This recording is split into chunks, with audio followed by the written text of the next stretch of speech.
I'm not going to lift finger one to help on a gig that I didn't do. You know, sometimes I think Dan thinks small time. I like to think big.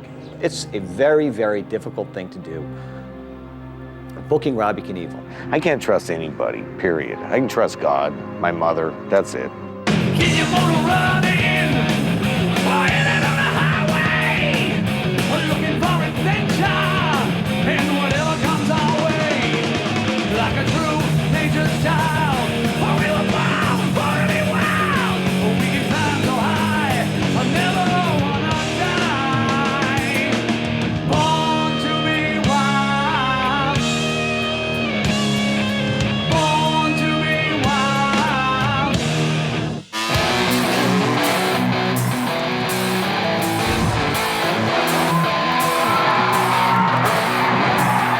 Robbie Knievel's had a great season.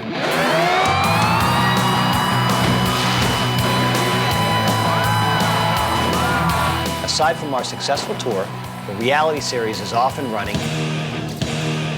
Right there, Rolling Stone magazine. And Robbie has successfully launched Knievel's custom cycles and built the Snake River Canyon chopper. He's gone from hauling his jump crap around in a rented trailer, Ouch, bitch. to now living large in this high-end Renegade toter home. I knew I'd own a Mercedes one day, but I didn't know it'd be this big. It's actually ironic. As the crowds get bigger and the venues get bigger, he wants to begin to handle more and more on site, which means that he winds up pushing me away. Oh, this is the call. This is Dan. As the agent, I tend to like just being behind the scenes. No, the little man that controls the lever behind the curtain. You'll have the hottest act in town. You're paid to say that. Yeah, I know. I've been shoveling bullshit for a long time. If you want something done right, you gotta do it yourself anyway. And if anybody wants a manager, they're stupid. They can't take care of themselves. I take a lot of abuse and I take a lot of the butt and thing rolls downhill. But at the end of the day, you have to take the good with the bad with the good. Yeah, I don't have a manager. I am the manager. Who are you calling a manager? Dan Zucker? He's a booking agent. As the manager, now booking agent, let's call me a booking agent because a manager manages, and certainly it's been known that he's a difficult person to manage. So let's call me a booking agent or an agent or a deal maker, whatever. I'm not going to be concerned about what he does and where he goes. If he makes a bad decision and it comes back to haunt him, then that's what happens. I'm gonna start paying myself more for being my own manager. So that would cut into the booking agent's fee, I think. Yeah, that sounds good to me. He's the boss. It's his show. It's his name. So I'm going to let him drive the train. And if the train goes up and it goes to the sky, it goes up. And if it goes down, it goes down. At this point, all I can do is worry about things I have control over, and that's booking jumps. Right now, I'm working on a jump at Rockefeller Center, and Robbie's there checking out the site.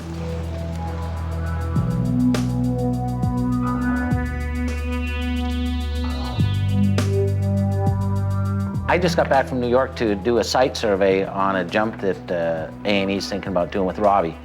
And it's in Rockefeller Plaza. Today in New York City, I am going to meet with a couple of ladies to see where we're going to set up so I can make a decision what I want to do and if it's okay.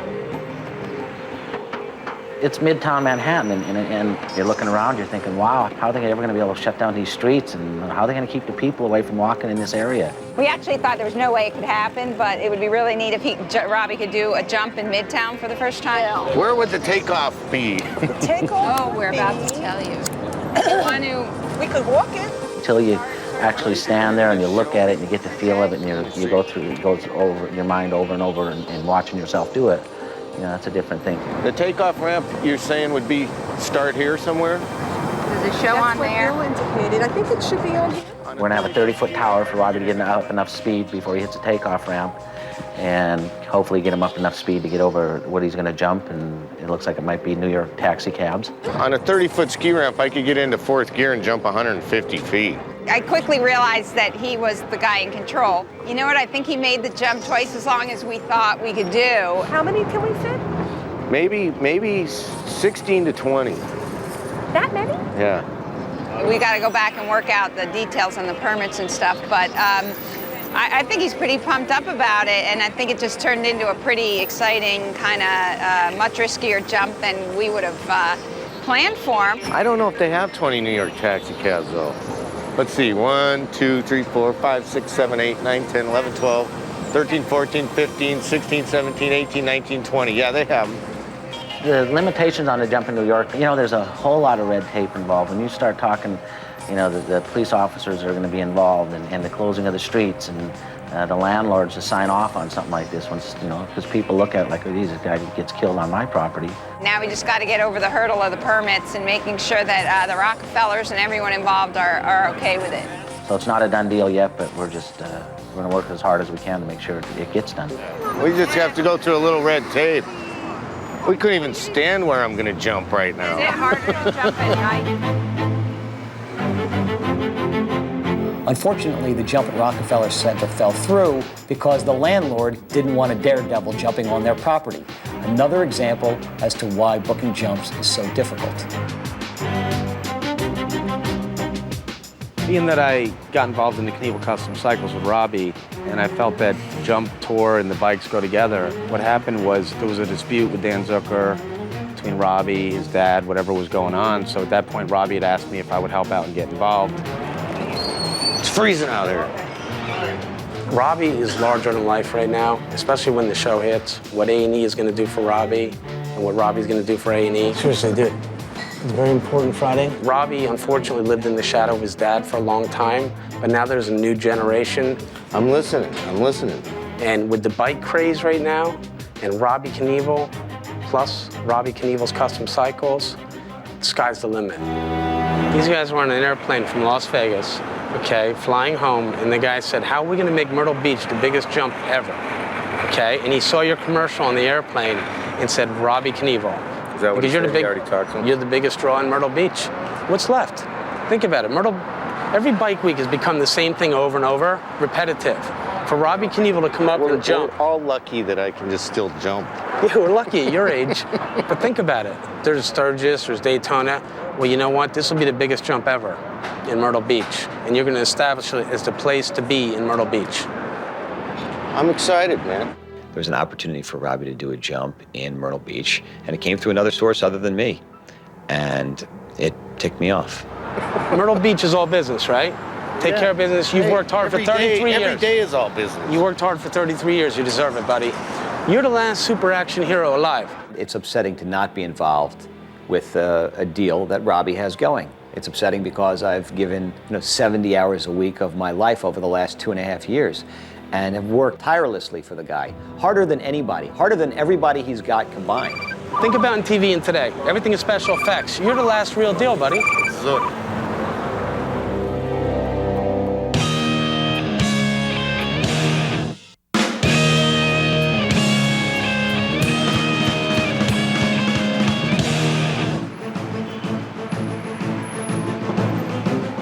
There was an opportunity for Robbie to do a jump in Myrtle Beach, and it came through another source other than me. And it ticked me off. It's a little uncomfortable because I love Zook, but the reality is it's big business, and it's going to a point now where there's major sponsors that want to get on board. It's upsetting to not be involved with a deal that Robbie has going. Today, think about in TV and today. Everything is special effects. You're the last real deal, buddy. It's Zook. No, it's not my gig, so Zook. let somebody else carry the weight and responsibility. Because it's a very, very difficult thing to do. Booking Robbie Knievel. When you go down on Friday, it's very important. I'm not going to be there. You take care of business, map out the jump site, and take care of everything and get out of town. That's your man.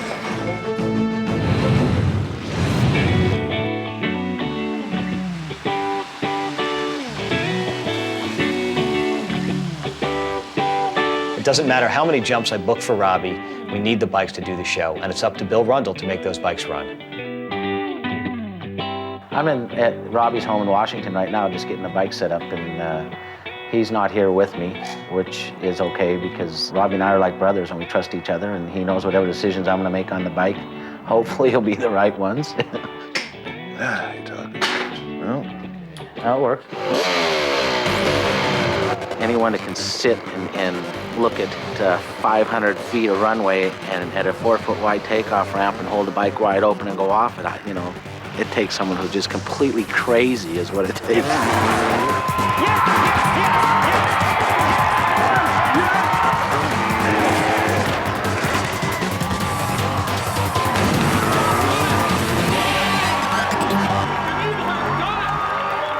I do feel a hell of a lot of pressure as far as what I do to these motorcycles. That, you put Robbie's life in your hands, and it's I guess if something happened to him, part of me would die inside too. So I think about it every show. You get choked up, you get nervous, you're sick to your stomach. Yeah, it's a hell of a lot of pressure, and it's something many times I said, you know what, I've seen enough. I've just seen enough, but I keep going back for more.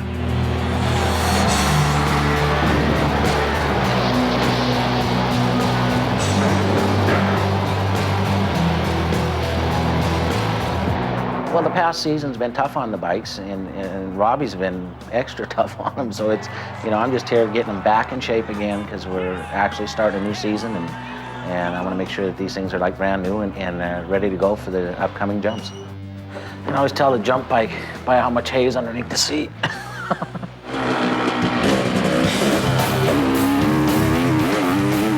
Robbie has been jumping these bikes since 1988. He's just comfortable with them. He likes the way they handle. So they don't build these bikes anymore. So we bought up the last ones that we could find, mainly because they're 500cc and they're tougher than hell. And that's the big thing. Don't have the aluminum frames. They're just stronger for what we use them for. I gotta change shoes before I break my It's just a matter of getting the right shoe on to do it. We have to really watch it after them because they do take a beating, from the wheels to the frames to the whole bike actually takes a beating. So we have to, check them out real close again before we send them out for the next show.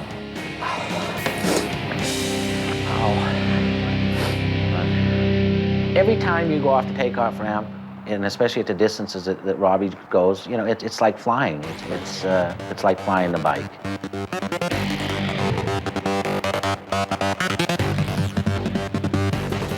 We always watch what the wind's doing and the direction, and we hate to see a crosswind, and how many miles an hour it is, and so you try to keep it safe. But there's things that you can do when the bike is in the air to control it to come down at the angle you'd like the bike to come down at. You can slow down the rear wheel, you can speed up the rear wheel, and it works as a gyro. So if you're going through the air and the nose of the bike is coming down and you gas it, it's going to bring the rear end down, and the bike, you're going to level it off. And it's the same way as if you're coming through and you got too much speed and the front end starts coming up. If you grab the clutch and start tapping on the back brake, you'll slow down the rear wheel and you'll bring the front end of the bike down. So when Robbie's in the air on his bike, he has to tap the brake a couple of times so it brings the bike at the proper angle when he comes down on the landing ramp. The landing is the most crucial part of a jump. I know Evil says he never missed too many takeoffs, so the landing is really important. The distance that we're going, you find a tendency that the bike, when it's coming down from the apex, is coming down so fast and so hard that it's almost impossible not to bottom the bike out. And what bottom out means is that the suspension completely collapses, front and rear. We always look at it as how tough it is on the bikes. Well, can you imagine what it's doing to his back? He's probably taking a bigger beating than our bikes are.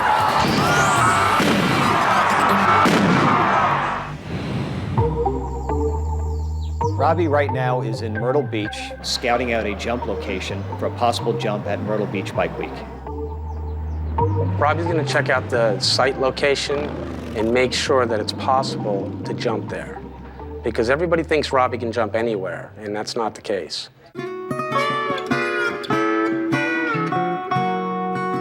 Supposed to be here 2 hours ago.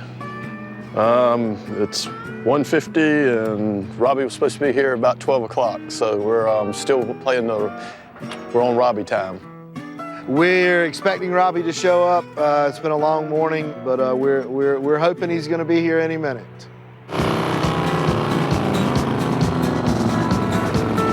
Robbie's probably been late his whole life. $500 for littering. He's just one of those people. You can always eat it.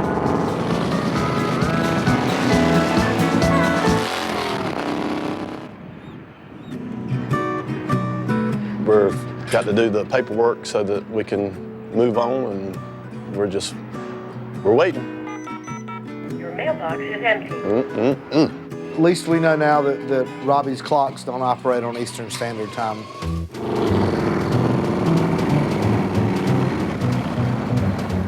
Go ahead.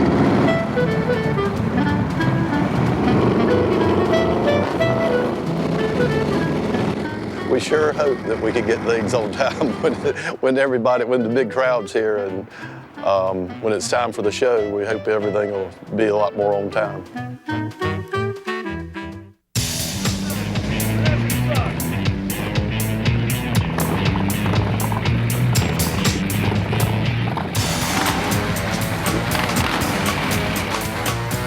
Oh, I smoked the clutch up already, I think. Oh, it's a pipe. Oh, there's a trip. What's going on? Nice to see you. Today, it's my understanding we're going to look at the jump site a little bit, do some measurements, determine where exactly we would be setting up the ramps. Got somebody for you to meet, Mr. Knievel. This is Tyler. Connor. Connor? Yep. How you doing, buddy? Nice to meet you. What's that for? See what I mean? We were opening this restaurant, and we knew Bike Week was coming up, and we wanted to do something spectacular for the restaurant and for Myrtle Beach. So you guys are thinking this street, huh? That's what we're looking at right now. How you doing, buddy? Good to see you. Nice to see you. Today, the important thing is actually getting it in writing so that everybody knows we're proceeding. I think what you're going to find, and what the people who are booking the jump are going to find, is it's no easy task. The landlord next door for the land we're getting for the vendor village, kind of anti-jumping. Really? He's worried about his insurance liabilities. Okay, so you don't want to do it on the 3rd. Having done a number of them for 2 years, I can speak firsthand to the fact that it's a lot more than one would expect. It is a royal pain in the ass, right? There ain't nothing gonna happen. Nothing ever happened at any of my shows. Well, we tried to convince him of that, but some people are just... I know. That's all right. We'll show him.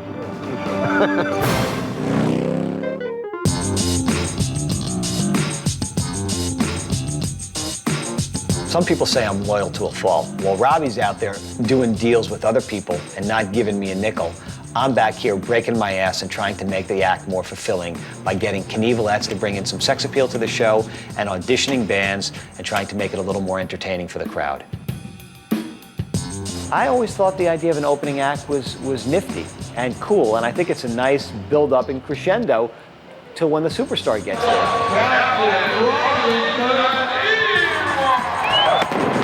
You go to see a big rock band and there's always an opening act. And that's because you want to get people in the mood, right? You want to take them out and buy them a couple drinks before you bring them home. And that's the same kind of thing that I was trying to suggest to Robbie. I love you,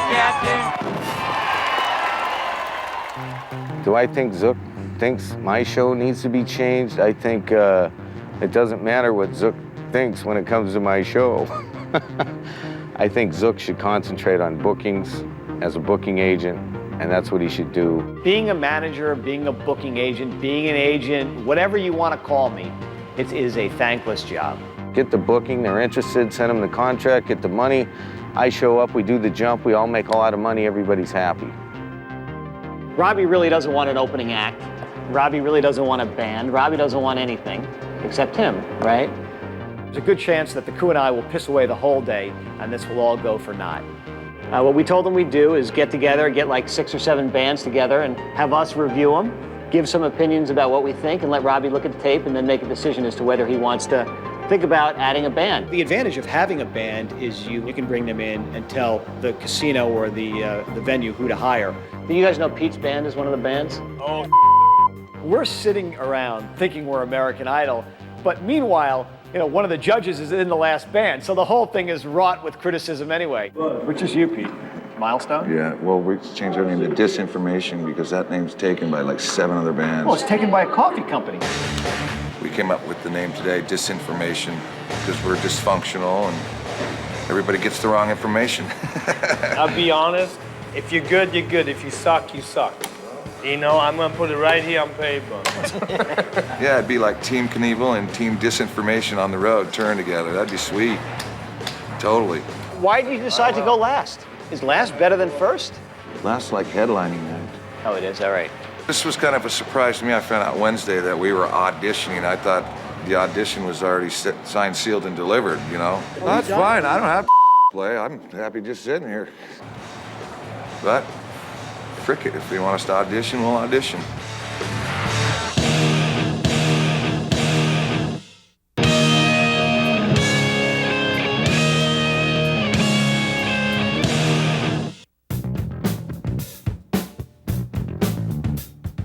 So we're in Seattle at a bar called El Corazon, and we're here today for two reasons. One, we're going to scout out bands, and two, we're going to take a look at Knievelettes for Rob. Yeah, this was kind of a surprise to me. I found out Wednesday that we were auditioning. I thought the audition was already signed, sealed, and delivered, you know? But, frick it. If they want us to audition, we'll audition. All right, I think we're ready. Rock and roll. We ready? Here we go. Holy that guy's wearing a dress. It's called a kilt. What do you got hanging out of that kilt? I actually am a quarter Scottish. I think a quarter of your Scottish is hanging out from below the...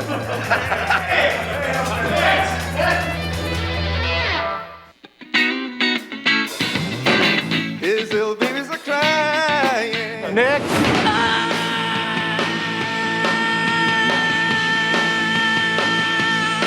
Okay, next.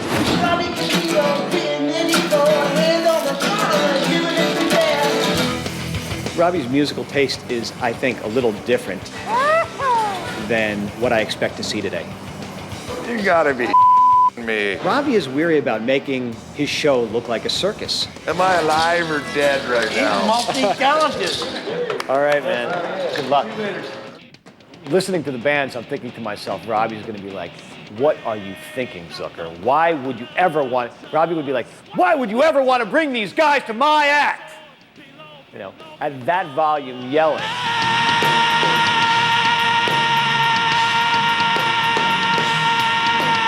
Okay, thanks, guys. Thanks for coming. Thanks, guys.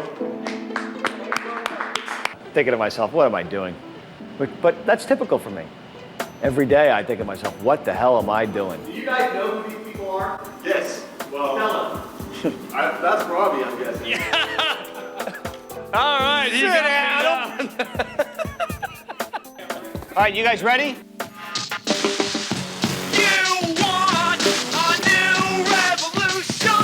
So if it turns out that Robbie's not a big fan of everything that we've done here today, Robbie would say something like, Zuck, I can't believe you wasted time and money doing this when you knew in the first place I thought it was a stupid idea. So, you know, Robbie would take the opportunity to pound on me. You know, it's very ironic that here I am, cooped up, breaking my ass and trying to coordinate it and not make a nickel. And meanwhile, Robbie's back and cutting a deal for a big performance.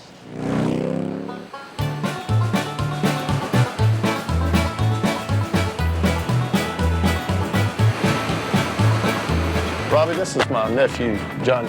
Hi, John. How are you? He has a favor he'd like Nice to meet you, buddy. You know what? Do you get me autograph? I got a picture for you. How do I feel about that Robbie's doing a jump that I have nothing to do with? A picture? How about I measure this off, and I'll come back. We'll come back and do that later, okay? The honest answer is it's frustrating, but it's also the way it is. All right. Take that with you. We've got to go measure this up. Matthew? John. Oh, John. What's this one? Connor. Where'd I get Matthew?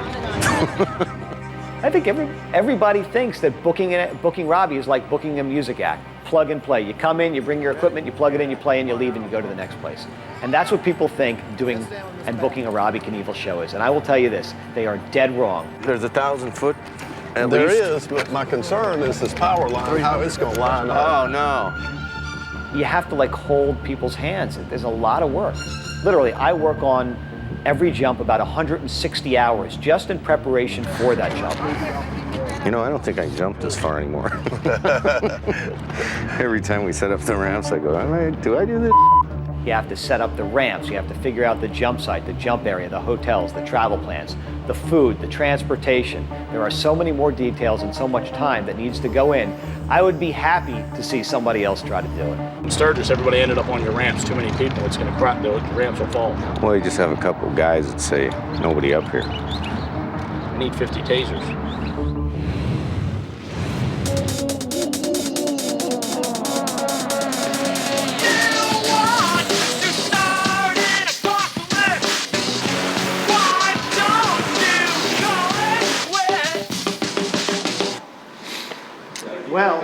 There you have it.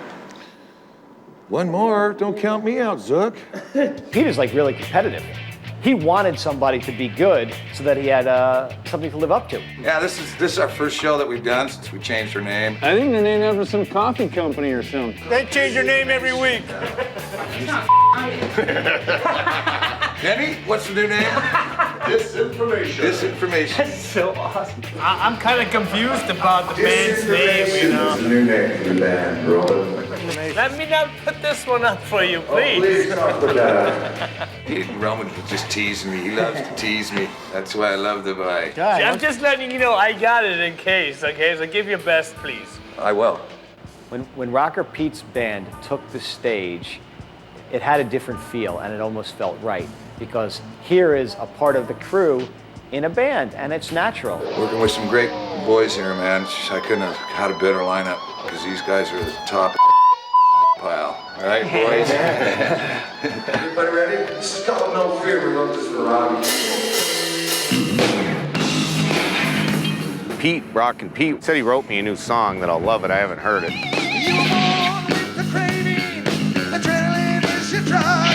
I called him and told him about the song that the band and me wrote, and he sounded excited. He asked me, "It's not a heavy metal song, is it?" I said, "Well, it's borderline between hard rock and metal, you know.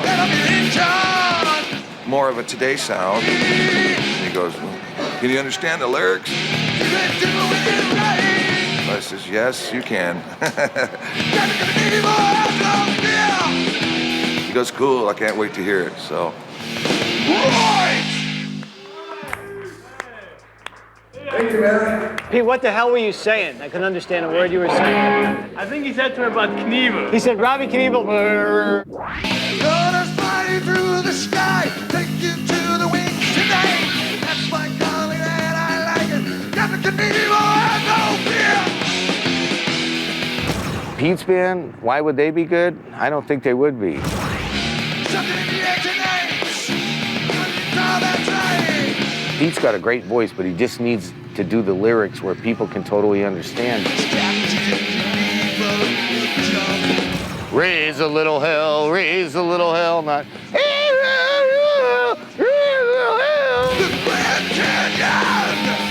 You gotta understand it! Tucson,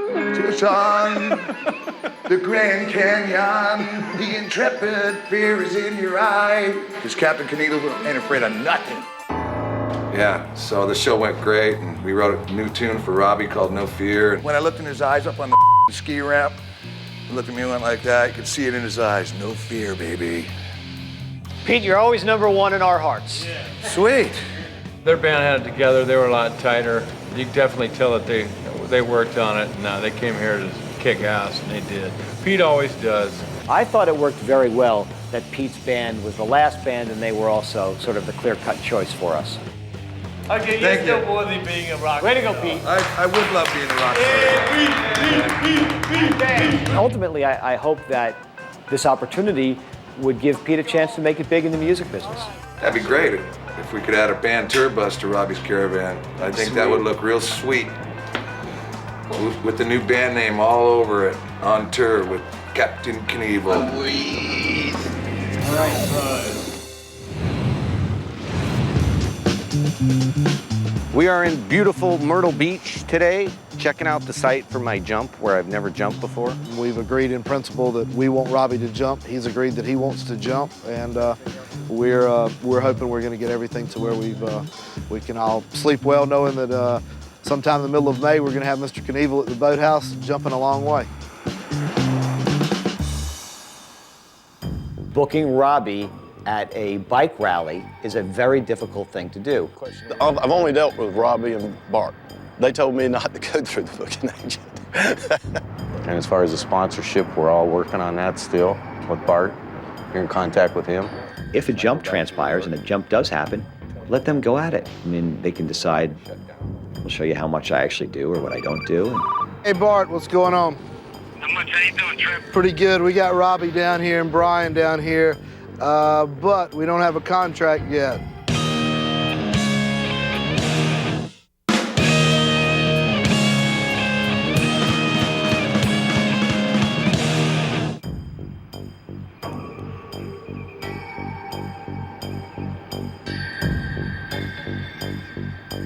The thing is, with me, is There are so many much as I little drank details over the that go years, into booking a jump and pulling it off successfully that if one small thing falls through the cracks, it can mean disaster. And as far as the sponsorship, we're all working on that still with Bart. You're in contact with him. Have you guys got anybody that's We've real talked to a interested? couple of different companies. I know Bart's talking to a couple of different companies as well. Hey, Bart, what's going on? Not much. How you doing, Trip? Pretty good. We got Robbie down here and Brian down here, but we don't have a contract yet. Hey, you got something more important there than the contract. What's that? You got Robbie. Oh, well, yeah, we've got him here today. We want to make sure we got him here in May along with the whole band of outlaw brothers. We got a deal. Sounds good, Robbie. Thank you. Man. Tripp had called me because we were trying to get the contracts signed, you know, and I explained to him, I said, Robbie's giving you a handshake on film. It doesn't get any better than that. Sounds good. But let's go ahead and get that and, you know, get all the legalities taken care of. You got it. Thanks, Bart. Nice talking to you. Well, the deal's done. I mean, if these guys, the contract's not signed yet, but the handshake's already been done, and these are the kind of guys you can trust with the handshake. He thinks it's a done deal. I think it's a done deal, but there's no need to leave any stone unturned. This will go ahead and solidify it and make sure that everybody's on the right page. The deal's closed as far as I'm concerned.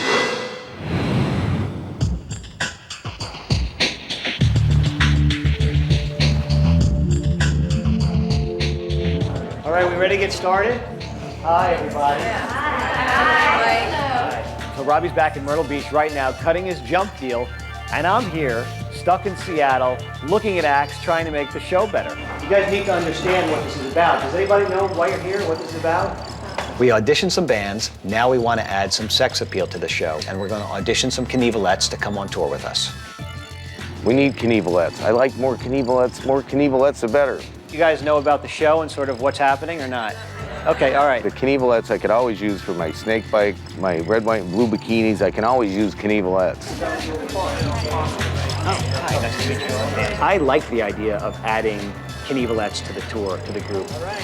It may be a mouth or two to feed and travel with, but easily we can get that covered by the venue, and it gives us some assurances for the quality versus what we've been doing now, which is trying to find them as we go to each town. Historically, when we go on the road, one guy usually runs out and tries to find a couple Knievelettes. And historically, it's been challenging because Robbie doesn't have a chance to screen them, and so they usually don't fit the profile that Robbie wants. My goal is to get a couple of the women we've selected in front of Rob, and for Rob to say, you know what, okay, this makes sense to me. Let's bring him in as part of the team. But here's my challenge that I have, right? This is a challenge. You guys know Robbie is not convinced that there are really attractive and dynamic women in Washington. Knievelettes in Seattle? I don't know. That was Zook's idea. If he was the judge of the Knievelettes, then I'm a little concerned. Here's a photo of what the team looks like, so you guys can take a look and pass it around, all right? Look at these sexy men. How can you not love my job right now, you know? It's like the benefits of being this Knievel here right now, you know. Robbie's not here, so I get to do the job, and I hope he's pleased with my choosing. This is Robbie Knievel himself. That's his daughter. She's 19. Ooh. Not having Robbie here is both relaxing, but it's also frustrating because it's relaxing in that he's not barking at you the whole time. It's frustrating because, you know, ultimately you can't make the decision. You know, we're going to find the people that we think make sense, and ultimately Robbie's the guy who makes the call. Well, if they're hot enough, yes, but, you know, me and Zook have two different tastes. All right, let's go. Lights, action, camera. Bring him in!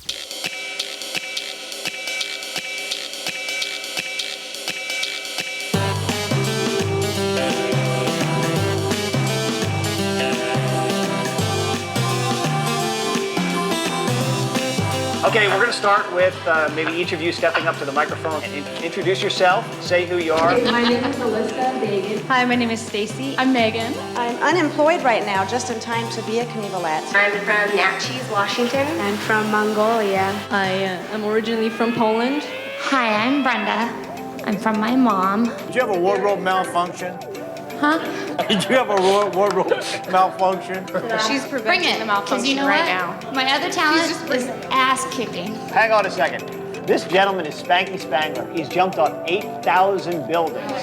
That's nothing. I used to ride Pro Big Wheel at age 5. Spanky, you hear that? That's a call out. He's got nothing on me. Out of the 30 contestants we had today, I would say 10 of them were very, very nice top models. I'm a Seattle model. I've been working as a model for 3 years. I'm doing a lot of cable TV shows nowadays. I've been modeling for about 11 years, so I've got a lot on these girls here. Did any of you guys know the name Knievel? Does it represent anything to you? Have any of you guys ever? Yeah.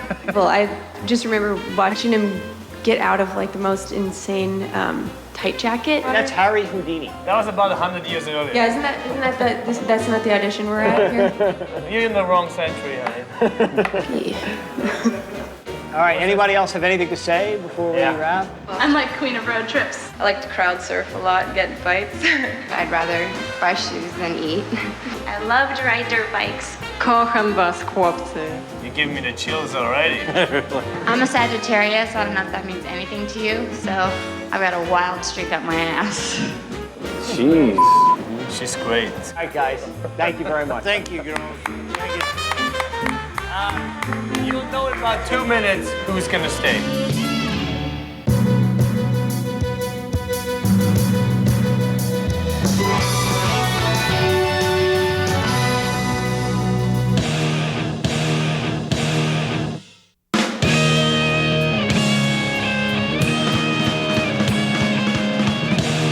Thank you, girls. Thank you. You'll know in about 2 minutes who's gonna stay.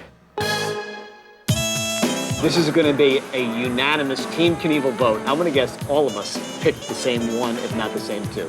The crew is sitting down. We're whittling down from a larger number to 3. We're talking about who we each like, and we all agree on the couple. And Todd likes the one in the cowboy hat. You guys didn't like the cowgirl? And this is so Todd.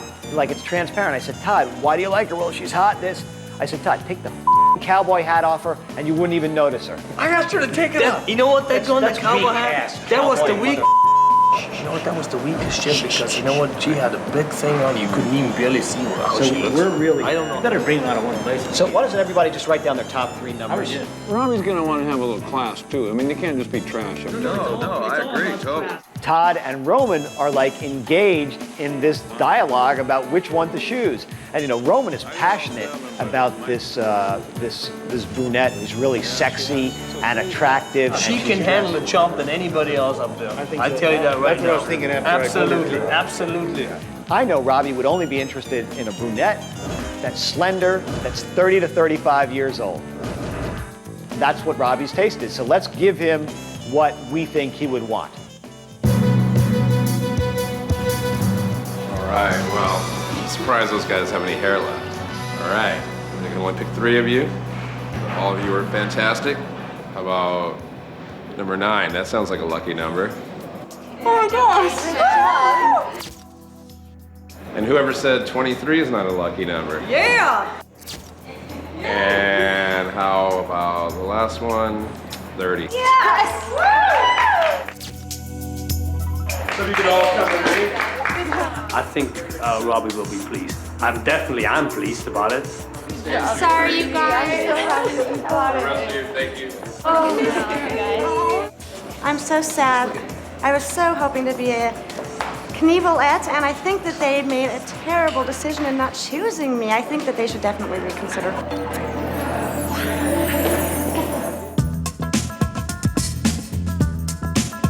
Zucker called me and had the 3 finalists with him, and he made me get on the phone with all of them. Just handed the phone to him, and I'm like, "Oh, hi, how you doing?" Hi, Robbie. I'm good. I'm Brenda. 30 girls and they picked the 3 hottest ones. Now, I don't know if they chose the 3 hottest girls or what it is, but they'll be happy. Thank you so much. Come on, the whole crew. Okay.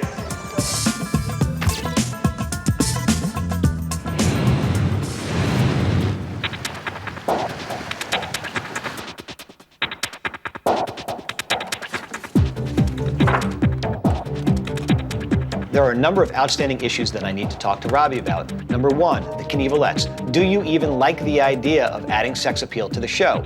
2, Pete's band. Do you want to bring them in? And if so, where can they play before the show or after the show? And number 3, what the hell's going on in Myrtle Beach? Do you want me to book shows for you or not?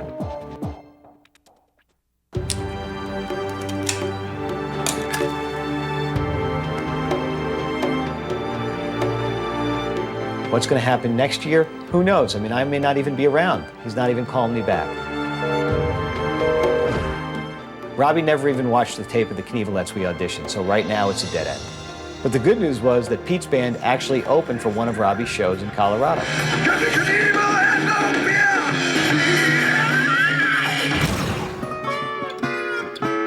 And the infamous Myrtle Beach jump didn't happen. We ran into a little bit of difficulty with the South Carolina Department of Transportation. At the last moment, we received a call that they were unable to obtain their permits. They didn't want to close down the road and allow us to, Robbie to set up and jump. Yeah, see, my understanding all along is that everything had been handled. Oh, we got a deal? Sounds good, Robbie. Thank you. Man. Going through red tape takes a lot, and these guys started about a month ahead of time, and it wasn't going to happen. When Robbie's name gets big, people come out of the woodwork and people approach him and want to do deals with him. And they get through the whole process and they go, but they all wind up in the same place. They never happen. And that's because it's hard to book a daredevil and they don't know what goes into it. Hey, Samantha, how are you? For Robbie's trailer, we'll need Gatorade, water, and Diet Pepsi. The important parts of my job, what's in Robbie's trailer? He's important. Robbie is important. He is the one. He is the legend. He's the superstar. He's the big name. He's the top dog, the main man, the head guy. You there? Hello? Hello? I don't know about Zook. I just don't know about him. I can't even trust, you know, my own father. I mean, am I supposed to trust everything that Zook finds? Without Robbie, none of this exists. He is the God. He is the king. He is the everlasting green that will always be there regardless of who rotates in and out of his life. I hate having to call people back twice. Look like a moron. Yeah, I certainly feel that Zook and I have a different approach, and not to discredit him, but, you know, I like to think big. Come on, pick up! You know, sometimes I think Dan thinks small time. Bart! Bart! Robbie likes and trusts Bart a lot, and the reason is Bart has done very well in business, he has a lot of connections, and together he believes they can make a lot of money. You know, let's face it, it's Knievel, it's the largest name in sports, and it's time. I really feel that he should be doing a lot bigger things than he's doing. So I just felt it was time to get involved and take the bull by the horn and make things happen with Robbie. You just have to listen to me, get paid for what you're going to get paid for, and you got to do that. If you don't like it, hit the road, because you can be replaced. If Bart can make him some money, then Robbie will go to Bart. If I can make him some money, he'll come to me. And that's just the way Robbie is. I'm not looking to take anybody's job. If I can help and get things done, I'm going to.